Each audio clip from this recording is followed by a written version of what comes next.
Text message arrived at 11:47 p.m. while I was standing in the customs line at Vancouver International Airport, exhausted from 3 days of what was supposed to be our, quote, romantic getaway. The message was from my wife, Cassandra. That was fun. Hope you figure out how to get home. Consider it payback for being such a boring husband. XOXO. I stared at the screen, reading it 3 times before the words actually registered. My brain felt like it was processing through molasses. Payback? For being boring? I called her immediately. Straight to voicemail. Called again. Same thing. The customs officer, a tired-looking woman in her 50s, stamped my passport and waved me through. I stumbled toward the departure gates, pulling my wheeled suitcase behind me like a confused tourist, which I suppose I now was.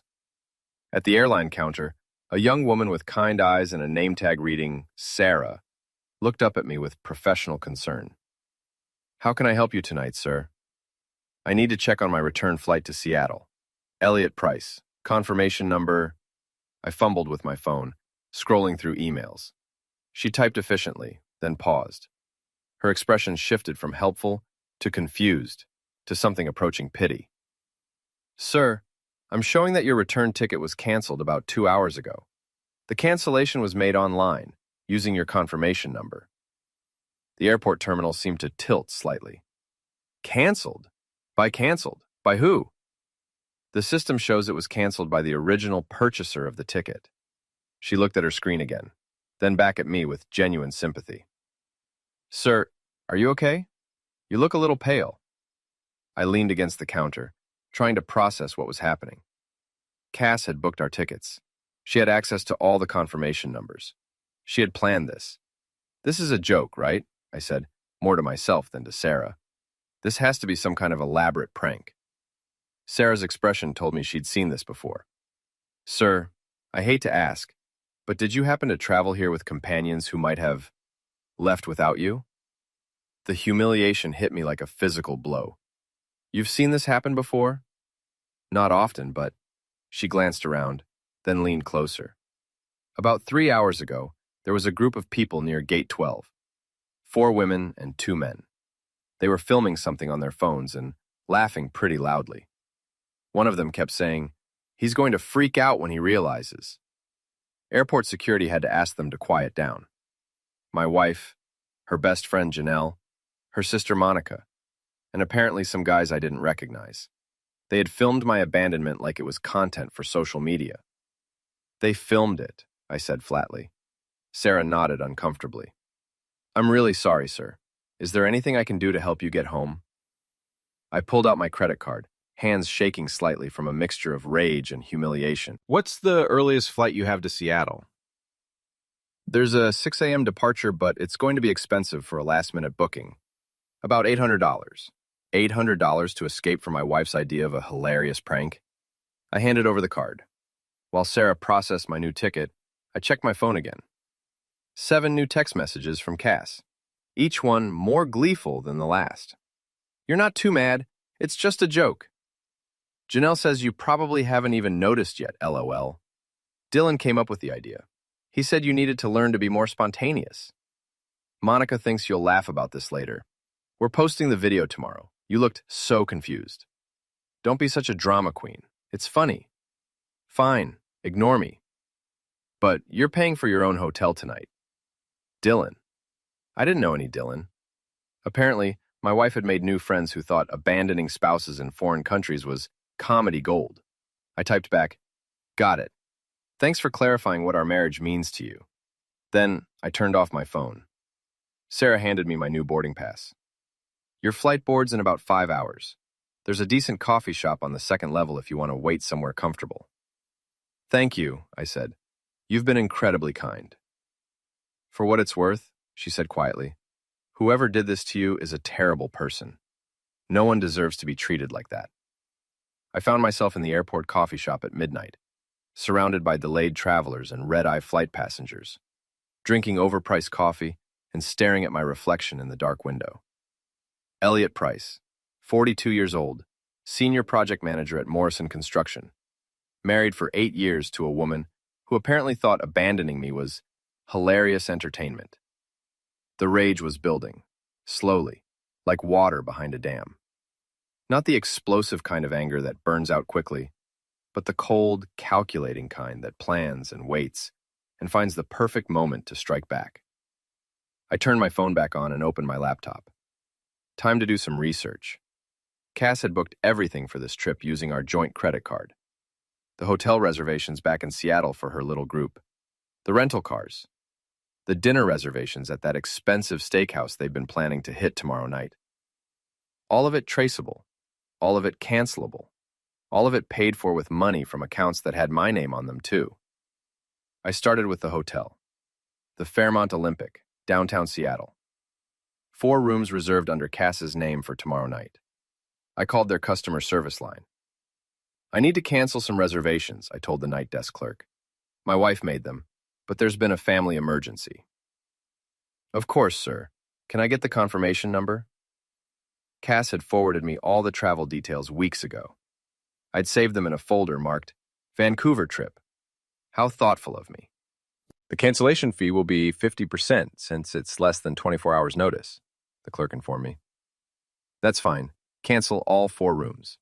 Sentenced. Next, the rental cars.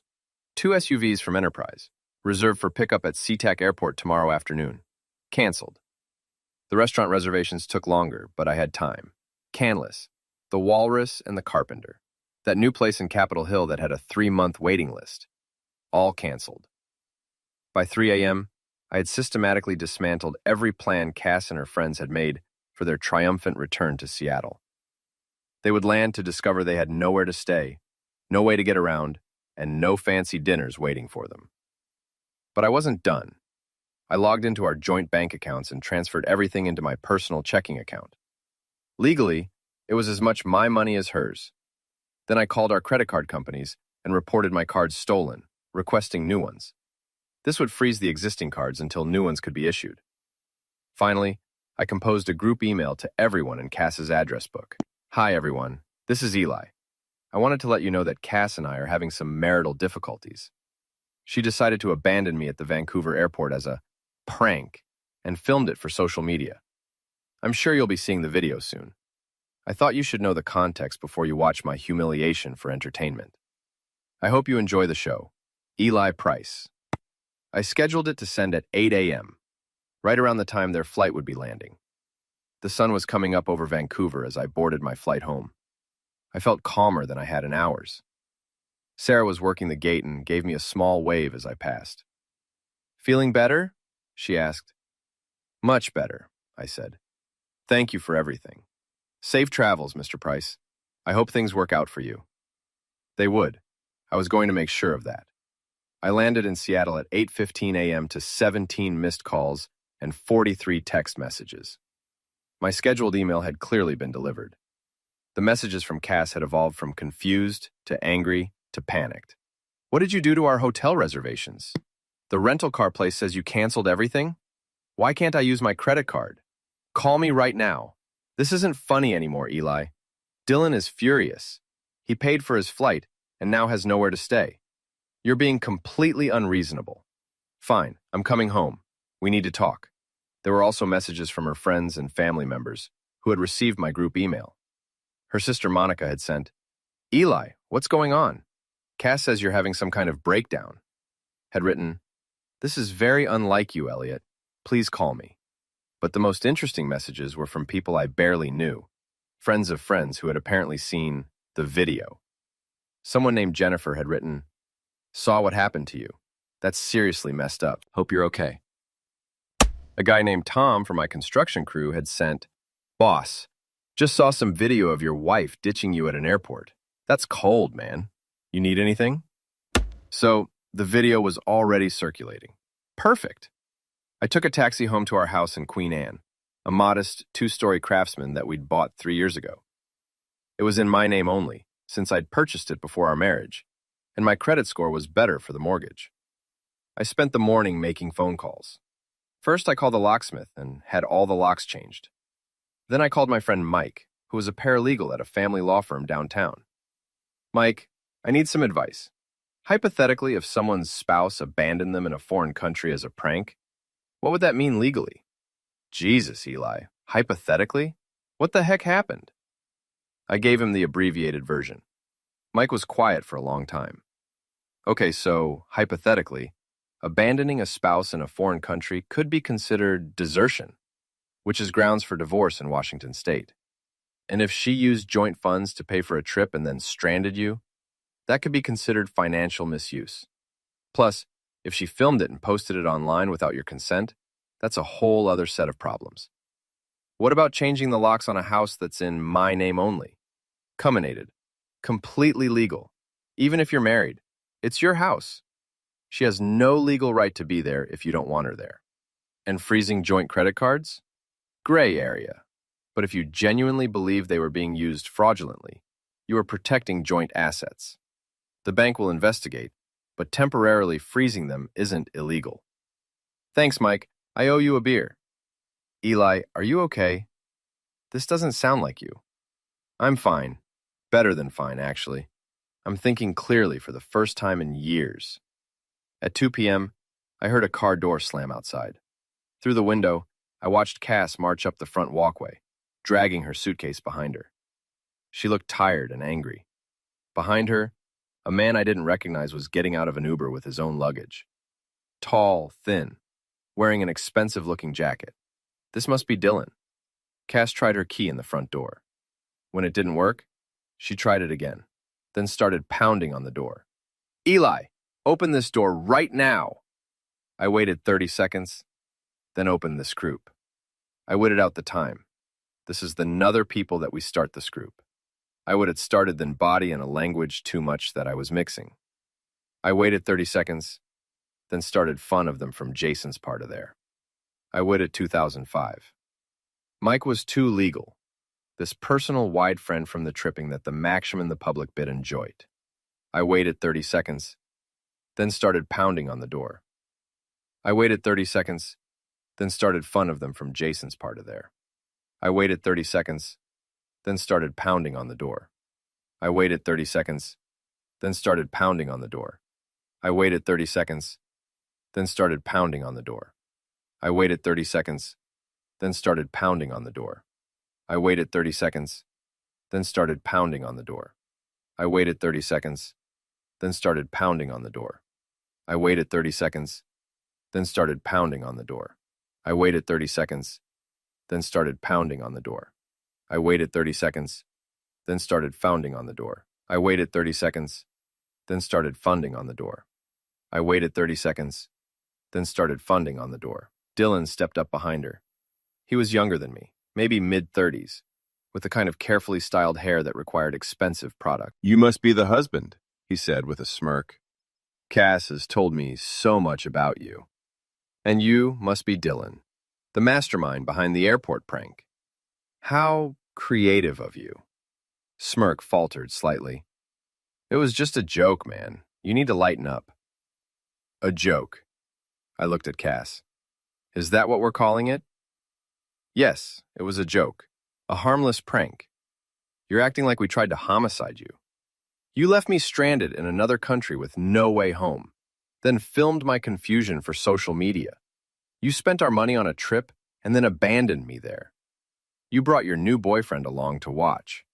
He's not my boyfriend, Cass snapped, but Dylan's expression suggested otherwise. Can we please go inside and talk about this like adults? She continued. I'm exhausted. I haven't slept, and thanks to your little tantrum, I don't have anywhere to stay. That sounds like a personal problem. Dylan stepped closer. Look, buddy, I think you're overreacting here. Cass feels bad about what happened, but you're taking this way too far. I'm sorry, who are you exactly? Because I don't remember asking for your opinion about my marriage. I'm a friend of Cass's, and I think, you think what? That abandoning someone's husband is funny? That filming his humiliation is entertaining? That spending his money and then ditching him is a harmless prank? Dylan's face was getting red. I think you're being a controlling a-hole, actually. Cass deserves better than some boring construction worker who can't take a joke. The words hit exactly the way he intended them to. Boring. Construction worker. Can't take a joke. All the things Cass had probably been saying about me to her new friends. "You're right," I said calmly. "She does deserve better. She deserves someone who thinks abandoning their spouse is hilarious, someone who enjoys humiliating people for entertainment, someone who films other people's pain and posts it online. You two are perfect for each other." I started to close the door, but Cass put her foot in the way. "Eli, please. I know you're angry, but this is ridiculous. I need my clothes, my things. You can't just lock me out of my own home." "It's not your home. Your name isn't on the deed. Your name isn't on the mortgage. You don't pay the utilities. You're just someone who used to live here." "Used to live here? We're married." "Are we? Because married people don't abandon each other for fun. Married people don't film each other's humiliation. Married people don't bring their boyfriends along to watch their spouse get pranked." Dylan was getting more agitated. "This is insane. You can't just kick your wife out because of a prank." "Watch me." I closed the door and locked it. Cass immediately started pounding again. "Eli, open this door. I'm calling the police." "Go ahead," I called back. "Tell them your husband locked you out of his house after you abandoned him in another country. I'm sure they'll be very sympathetic." The pounding continued for another 5 minutes, then stopped. Through the window, I watched Cass and Dylan having an animated conversation on the sidewalk. Dylan was gesturing angrily. Cass was crying, and they were both looking at their phones. Finally, they got back in the Uber and drove away. I poured myself a beer and sat down at my computer. Time to see this famous video. It took about 30 seconds of searching to find it. Janelle had posted it on her Instagram account with the caption, "When your friend's boring husband gets a reality check. Hashtag prank wars, hashtag Vancouver vibes, hashtag hilarious." Video was exactly what Sarah had described. Shaky phone footage of me standing in the customs line, looking tired and normal. Then me checking my phone, reading the message, calling Cass. The camera caught my face perfectly as the realization hit me.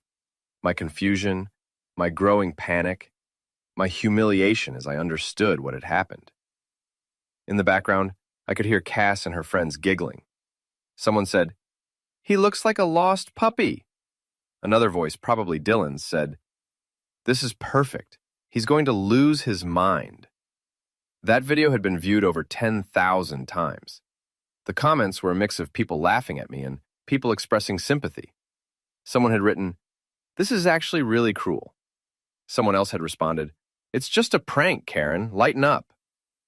But the most interesting thing was that several people had shared it to other platforms. It was spreading beyond Janelle's followers. I screenshot everything and emailed it to Mike. Evidence. Then I started planning phase 2. The next morning, I woke up to my phone buzzing with notifications. The video had gone viral overnight, but not in the way Cass and her friends had expected. Someone had created a TikTok compilation called "When Pranks Go Too Far," featuring my airport abandonment, alongside other cruel jokes that had backfired. The comments were overwhelmingly critical of Cass and her group. "This isn't funny. This is emotional misuse. Imagine being married to someone who thinks this is entertaining. The way they're laughing while he's clearly distressed is sociopathic. I hope he divorces her and takes everything."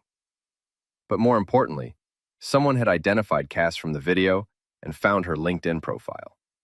Her employer, a mid-sized PR firm called Cascade Communications, was being tagged in posts asking if they supported employees who emotionally manipulated their spouses for social media content. My phone rang. It was Mike. "Eli, have you seen the news coverage?" "News coverage?" Channel 7 picked up the story.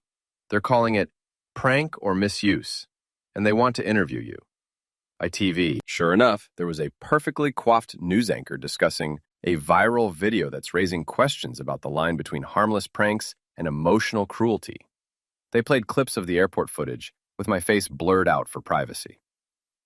The video, posted by Seattle influencer Janelle Morrison, shows a woman abandoning her husband at Vancouver International Airport as what she calls a harmless prank. But viewers are questioning whether this crosses the line into misuse. There's cut to an interview with a psychologist who explained how public humiliation and abandonment could cause lasting emotional trauma. Then they showed some of the supportive comments people had left. My phone rang again. Unknown number. Mr. Price? This is Rebecca Chen from Channel 7 News. We're covering the story about the airport incident, and we'd love to get your perspective. Mammers. I'm not interested in being on television. I understand, but the video is already out there. This would be your chance to tell your side of the story. We could keep your identity anonymous if you prefer. I thought about it. Cass had made this public when she decided to film and post my humiliation. Maybe it was time for the full story to come out. If I did this, what would you want to know? Just the truth about what happened. How it felt to be abandoned like that. Whether you think it was really just a harmless prank. I'll think about it. After I hung up, I drove to Dylan's apartment. I'd found his address online easily enough. He was the CEO of a small tech startup, and his company website listed him as the contact person. His LinkedIn profile showed he lived in a luxury high-rise in South Lake Union. I parked across the street and waited. At 11 a.m., he emerged from the building and walked to a Tesla parked in the visitor spaces. Expensive car for someone whose startup probably wasn't profitable yet. I followed him to a Starbucks, where he met with two other men in expensive casual wear. Tech bros, probably investors or co-founders. They sat at an outdoor table, and I positioned myself close enough to overhear their conversation. The whole thing is blowing up, one of them was saying. Janelle's lost like 3 sponsorship deals since yesterday. It's insane, Dylan replied. It was just a stupid joke. People need to get a sense of humor. Dude, the guy's wife left him at an airport. That's pretty harsh. She's a boring construction worker who never does anything fun. Cass was miserable. We were trying to shake things up, get him to be more spontaneous. By abandoning him in another country? Mattresses. It was supposed to be funny.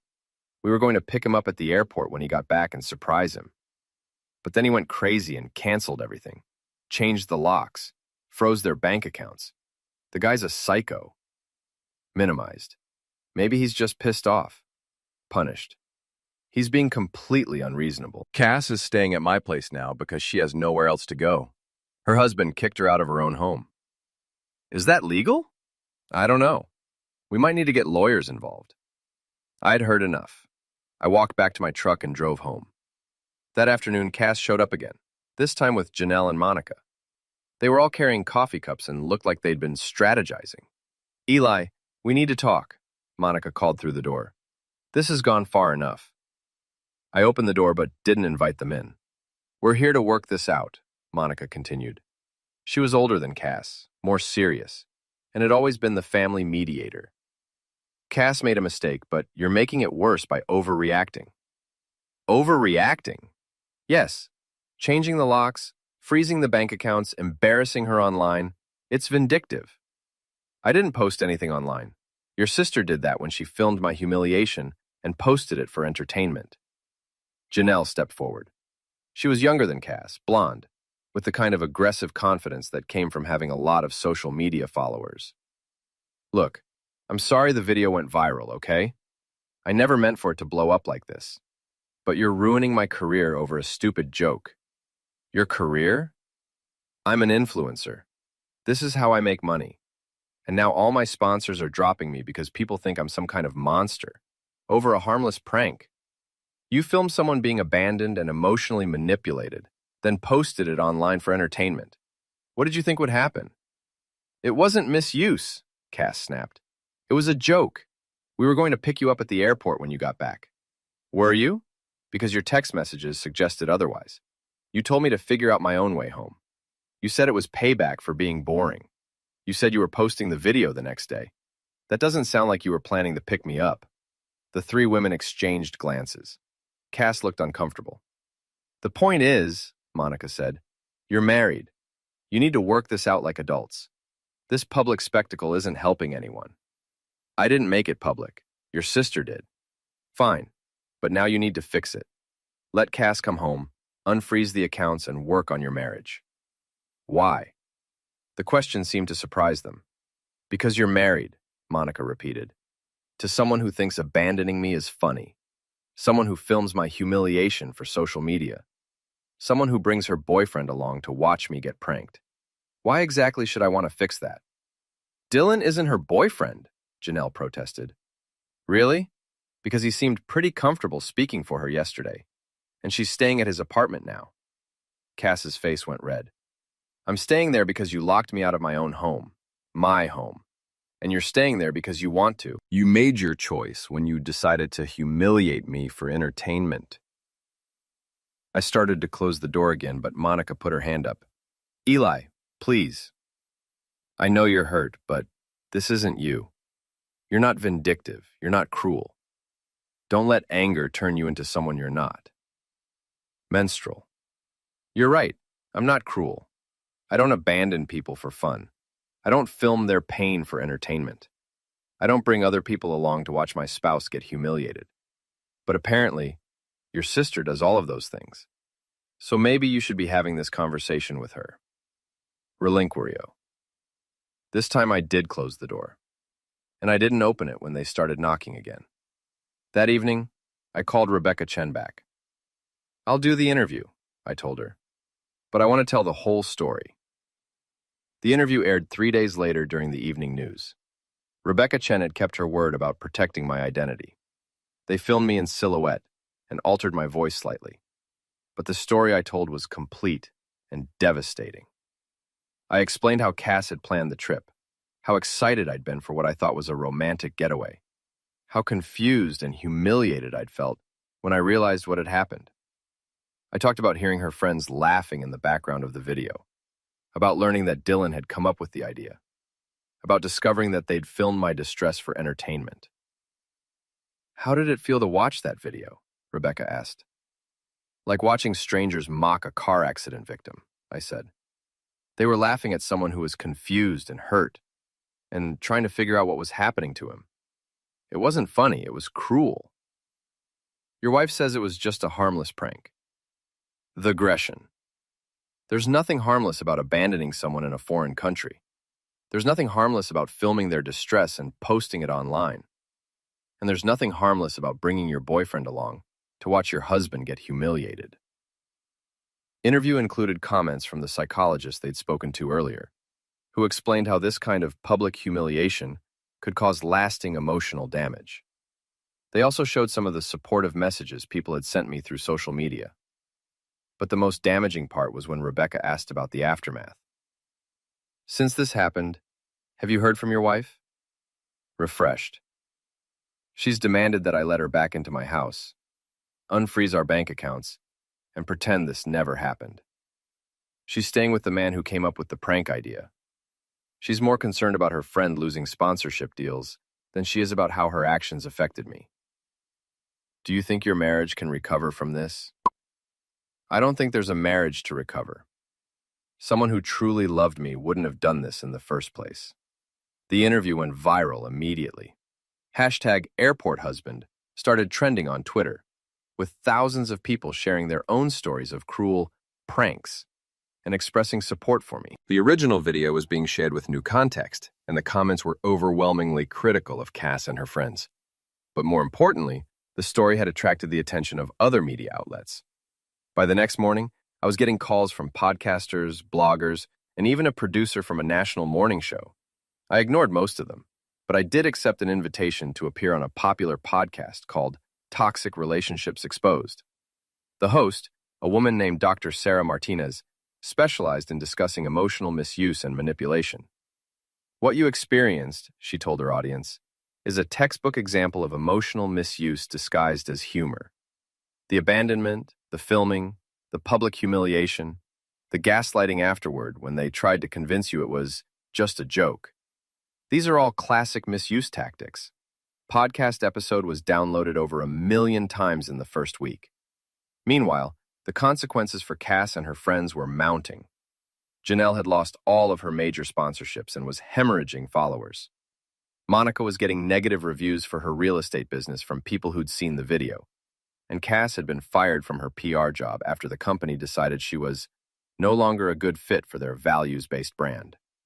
Dylan's startup was also feeling the heat. Someone had identified him from the video and connected him to his company. Potential investors were backing out, and his co-founders were pressuring him to step down as CEO. But I wasn't done yet. I'd spent the week since the interview doing research, and I discovered something interesting about Dylan's company. They were applying for a city contract to develop a new app for Seattle's transportation system. The contract was worth millions of dollars and would set them up for life. The city council member overseeing the contract was a woman named Patricia Williams, who'd built her career on advocating for domestic violence victims. She'd even posted about the airport video on her Twitter account, calling it a disturbing example of emotional misuse. I called her office and requested a general expectations to the next video. I called her office 2,000 miles to mini it. I called her office and start with Williams. I compared to the challenges delivering it myself and requested her office and requested a meeting. Ms. Williams, I'm Elliot Price. You may have seen the news coverage about my situation. Of course, I'm so sorry for what you went through. What can I do for you? I understand you're reviewing contract applications for the new transportation app. One of the applicants is a company called TechFlow Solutions, run by Dylan Kerr. Yes, they're one of several companies we're considering. Dylan Kerr is the man who came up with the idea to abandon me at the airport. He's been staying with my wife since she left me.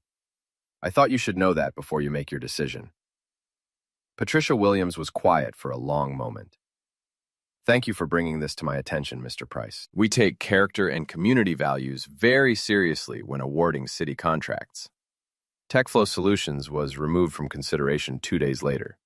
That evening, Dylan showed up at my house alone. He looked terrible. Unshaven, wrinkled clothes, dark circles under his eyes. His startup was collapsing. His reputation was ruined. And now, he'd lost the contract that would have saved everything. You destroyed my life, he said when I opened the door. I told the truth about what you did. You destroyed your own life. It was a joke. A stupid, harmless joke. Was it harmless when you came up with the idea? Was it harmless when you watched them film my humiliation? Was it harmless when you called me a boring construction worker who deserved to be abandoned? His face went pale. You heard that? I hear a lot of things. Like how you've been telling people that I'm crazy and vindictive. Like how you think Cass deserves better than her boring husband. Like how you were going to get lawyers involved to force me to let her back into my house. This is insane. You're ruining multiple people's lives over a prank. You're right. It is insane. It's insane that you thought abandoning someone's husband would be funny. It's insane that you filmed his distress for entertainment. It's insane that you're more upset about the consequences than you are sorry for what you did. Dylan stepped closer, and for a moment, I thought he might try to hit me. Instead, he just stared at me with pure hatred. You're going to regret this, he said quietly. Am I? Because from where I'm standing, I'm not the one who lost my job, my company, my reputation, and my future over a harmless prank. I'm not the one who's about to lose everything because I thought cruelty was entertaining. He turned and walked away without another word. But I knew this wasn't over. Dylan was the type of person who couldn't accept responsibility for his actions. He would blame me for the consequences of his choices, and he would want revenge. I was ready for him. 2 weeks later, I was working late at the Morrison construction office when my phone buzzed with a text from an unknown number. Meet me at Riverside Park at 10 p.m. Come alone. We need to settle this. Line back, I knew it was Dylan. He'd been getting more desperate as his life continued to unravel. His startup had officially folded. He was facing a lawsuit from his investors, and word was that Cass had started staying with Janelle instead of him. Even his co-conspirators were abandoning him. I could have ignored the text, or called the police, or brought backup. Instead, I drove to Riverside Park at 9:45 p.m. The park was empty except for Dylan, who was sitting on a bench near the playground. He looked even worse than he had at my house. Thinner, more desperate, like a man who'd lost everything and had nothing left to lose. You came, he said when he saw me approaching. You asked me to. I want you to call off the dogs. What dogs? Don't play dumb. You've been systematically destroying everyone who was involved in that stupid prank. Janelle's career is over. Cass got fired. My company is gone. Monica's business is tanking. You've ruined all of us. I told the truth about what happened. The consequences are your responsibility, not mine. Flooring Dylan stood up, and I could see his hands were shaking. It was a joke, Eli. A stupid, thoughtless joke. We didn't mean to hurt you. You filmed my humiliation and posted it online for entertainment. You called me boring and said I deserved it. You brought my wife to stay at your apartment. What part of that wasn't meant to hurt me? We were trying to shake things up. Cass said you never did anything spontaneous, that your marriage was getting stale. We thought if we gave you a little adventure, maybe what? Maybe I'd thank you for abandoning me? Maybe I'd appreciate being humiliated on social media. Maybe I'd be grateful that you gave my wife an excuse to leave me. Dylan sat back down heavily. It got out of hand. The video going viral, the news coverage, all of it. We never expected it to blow up like this. What did you expect? You publicly humiliated someone and posted it online. Did you think there wouldn't be consequences? Not like this. Not everything. My whole life is gone, Eli. My company, my reputation, my future. I can't get a job anywhere because when people Google my name, all they see is that I'm the guy who abandoned someone's husband at an airport. For the first time since this whole thing started, I felt something that might have been pity for Dylan. He looked broken, defeated, like a man who'd finally realized the true cost of his actions. I'm sorry, he said quietly. I'm really, genuinely sorry for what we did to you. It was wrong. It was cruel, and you didn't deserve it. Thank you. Will you forgive me? Can you make this stop? I sat down on the bench next to him. Dylan, I didn't make this happen. You did. When you came up with the idea to abandon me, when you participated in filming it, when you called me boring and said I deserved it, you made choices. This is the result of those choices. But you could stop it. You could do another interview. Say that you forgive us, that it's time to move on. People would listen to you. Why should I do that? Because, he struggled for words, because you're a good person, because you're not vindictive like me, because you have the power to end this. I thought about it for a long moment. Dylan was right that I could probably stop the public backlash with a single interview. I could say I forgave them, that everyone deserved a second chance, that the punishment had been enough. But then I remembered standing in that airport at midnight, humiliated and abandoned, listening to them laugh at my confusion. I remembered watching the video of my own distress being shared for entertainment. I remembered Cass demanding that I let her back into my house as if nothing had happened, as if I should be grateful for the opportunity to forgive her. No, I said finally. No? You're asking me to save you from the consequences of your own actions. You're asking me to protect you from the results of your choices. But you didn't protect me when you decided to abandon me. You didn't consider my feelings when you filmed my humiliation. You didn't care about the consequences when you posted it online. Dill's face crumpled. Please, Eli. I'm begging you. Pilgrim 3. You made your choices, Dylan. Now you get to live with them. I stood up to leave, but Dylan grabbed my arm. You can't just walk away. You can't just destroy people's lives and pretend you're the victim. I didn't destroy anything. I told the truth about what you did to me. If the truth destroyed your life, maybe you should have thought about that before you decided to be cruel for entertainment. Dylan's grip tightened. You self-righteous bastard. You think you're so much better than us, don't you? The noble victim, the innocent husband. But you're just as vindictive as anyone else. You're enjoying this.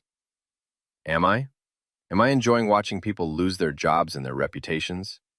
Am I having fun seeing the consequences of cruelty play out in real time? Yes, you are. You're loving every minute of it. He was right, and we both knew it. I was enjoying it.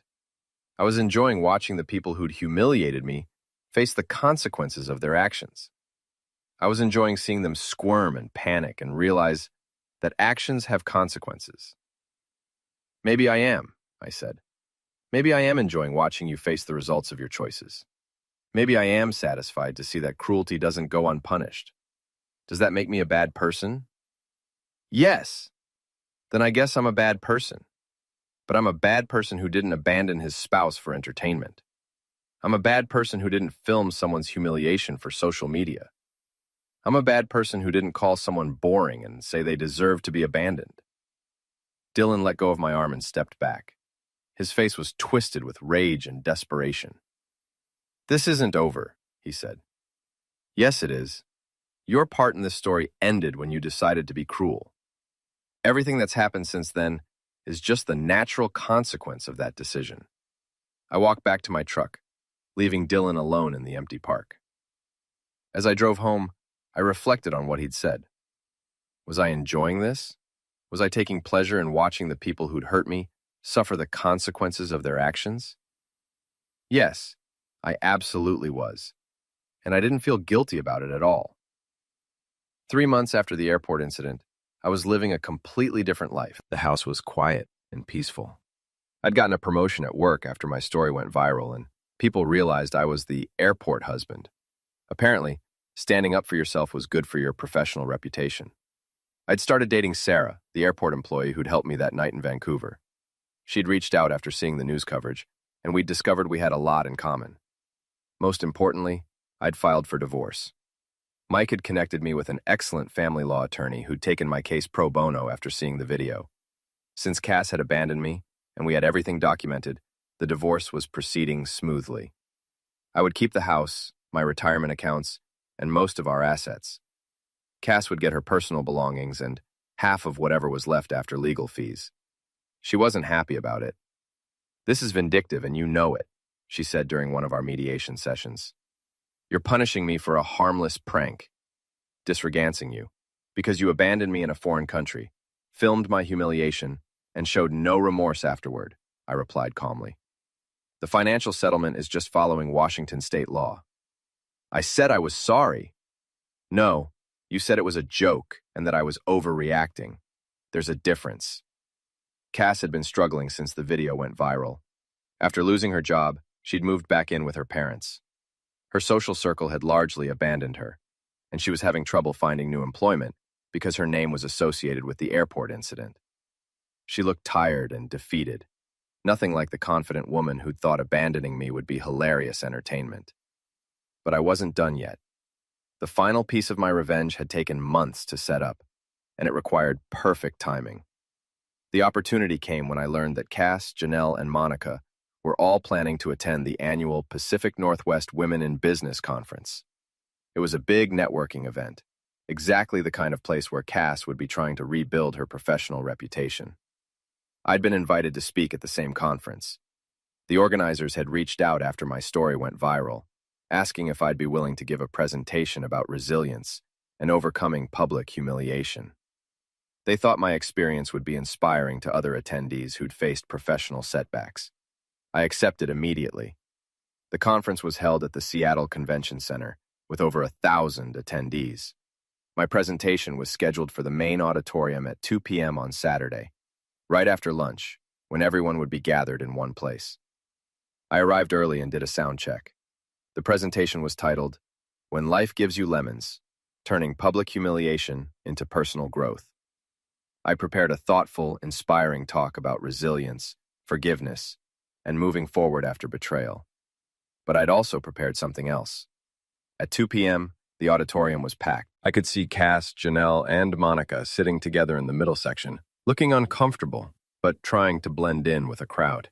They probably hadn't expected me to actually show up. I began with a scheduled presentation, talking about resilience and growth and the importance of learning from difficult experiences. The audience was engaged, nodding along, taking notes. It was going well. Then, about 15 minutes in, I deviated from the script. I want to share something with you that's not in my prepared remarks, I said. A few months ago, my wife and her friends thought it would be funny to abandon me at an airport in another country. They filmed my confusion and humiliation and posted it online for entertainment. The audience shifted uncomfortably. This wasn't the inspiring, uplifting presentation they'd expected. Now, I could stand here and tell you that I've forgiven them, that we should all move on, that holding grudges is unhealthy. That's what a good person would do, right? That's what you'd expect to hear at a conference like this. I paused, looking directly at Cass. Her face had gone white. But I'm not going to do that, because sometimes, when people hurt you deliberately and show no genuine remorse, the healthy thing to do is to let them face the consequences of their actions. Million murmurs rippled through the audience. People were starting to realize this wasn't a typical motivational speech. The woman who abandoned me is here today, trying to rebuild her professional reputation after losing her job due to the public backlash from her cruel prank. Her friends who participated are here too, trying to network and move past the consequences of their choices. I clicked to the next slide, which showed a screenshot of the original video. This is what they did to me. They filmed my distress and posted it online for entertainment. They laughed at my confusion and called me boring. They brought along my wife's boyfriend to watch the show. Was completely silent now. Some people were looking around, trying to identify the people I was talking about. Now they want forgiveness. They want everyone to move on. They want to rebuild their reputations and pretend this never happened. But here's what I've learned about forgiveness. It has to be earned. And cruelty disguised as humor doesn't deserve to be forgotten. I clicked to the final slide, which showed photos of Cass, Janelle, and Dylan that I'd pulled from their social media accounts. These are the people who thought abandoning someone's husband would be funny. Cassandra Price, my soon-to-be ex-wife. Janelle Morrison, who posted the video online. Dylan Kerr, who came up with the idea. I want you to remember their faces, because these are the faces of people who think cruelty is entertainment. The auditorium erupted. People were talking, pointing, taking pictures. Cass and her friends were trying to leave, but they were blocked by the crowd. Conference organizers were rushing toward the stage, but I wasn't finished. The lesson here isn't about forgiveness or moving on, I said into the microphone. The lesson is that actions have consequences. When you choose to be cruel, when you choose to humiliate someone for entertainment, when you choose to film someone's pain and post it online, you don't get to control what happens next. Security was on stage now, but I stepped away from the podium voluntarily. Thank you for your time, I said to the audience.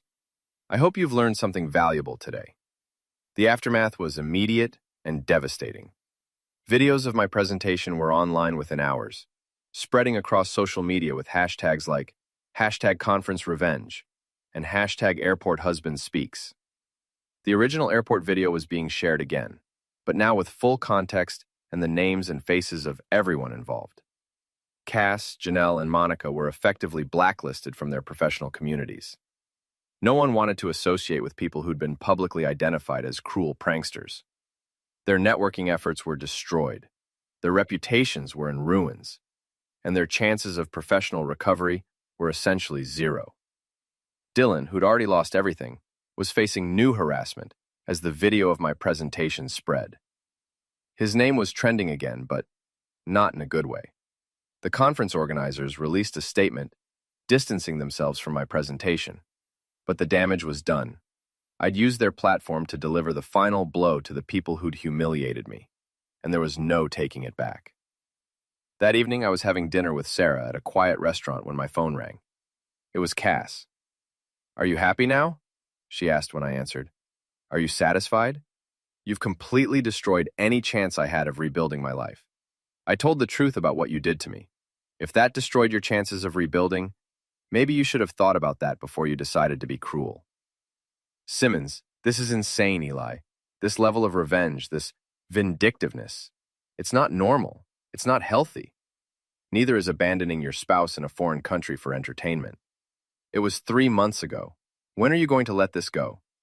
I have let it go. I've moved on with my life. I have a new relationship, a successful career, and peace of mind. You're the one who can't let go of the consequences of the choices. There was a long silence. "I hate you," she said finally. "I know, but I don't hate you, Cass. I just don't care about you anymore. There's a difference. I hung up and turned off my phone. Sarah reached across the table and took my hand. "Do you feel better now?" she asked. I thought about it. Did I feel better? Was I satisfied with how everything had played out? Yes, I absolutely was. The people who thought cruelty was entertaining had learned that actions have consequences. The people who'd filmed my humiliation for social media had experienced their own public shame. The people who'd abandoned me and shown no remorse had been abandoned by their communities and professional networks. It was perfect justice. "I feel like myself again," I told Sarah. "For the first time in years, I feel like myself." Mosel, she smiled. "Good. Because the person you've become through all of this, someone who stands up for himself, who doesn't let people walk all over him, who demands to be treated with respect, that's the person I fell in love with." We finished our dinner and walked out into the Seattle evening, leaving behind the wreckage of my old life and stepping into the future I'd built from the ashes of my marriage. Behind us, somewhere in the city, my ex-wife and her friends were dealing with the consequences of thinking cruelty was funny. They would spend years trying to rebuild what they'd destroyed, trying to overcome the reputation they'd earned, trying to convince people that they weren't really the cruel, vindictive people the world now knew them to be. But that wasn't my problem anymore. I'd gotten my revenge, and it was everything I'd hoped it would be.